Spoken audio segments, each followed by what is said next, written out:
யாராவது ஒருத்தர் காரணமா இருந்தாங்க கேட்டீங்களா? ஒவ்வொரு மதத்தோட பேர் தெரியும் உங்களுக்கு. அது தோன்றியது யாராவது வருவாங்க. ஆனா நம்முடைய பண்பாட்டை தோன்றியது யார் வந்தாங்க?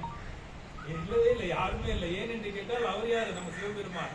அவர் பிறப்பு இறப்பு இல்லாத இறைவன் இல்லையா? பிறவா யாக்கை பெரியோம், அவருடைய மொழியில சொல்லலாம் பிறவா யாக்கை பெரியோம்னு சொல்லுவோம் இல்லையா? ஒரு தாயினுடைய வயிற்றிலிருந்து பிறந்தால் தானே ஒருத்தருக்கு பிறப்பு இருக்கும் பொழுதுதான் இறப்பு இருக்கும் இல்ல. தமிழ் ஒரு அழகான மொழி. அது சொன்னீங்கன்னா பாருங்களேன், பிறப்பு இறப்பு ரெண்டுலயும் ஒரு எழுத்து முதல் எழுத்து எடுத்து பாருங்களேன்.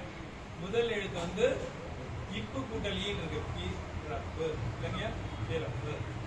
இறப்பு என்றதுல பாருங்க இப்பு போடும், ஈ மட்டும்தான் இருக்கும், இறப்பு அப்படிங்கிறது. பிறப்புக்கு இறப்புக்கு என்ன வேறுபாடு நீங்க கண்டுபிடிச்சிடலாம்.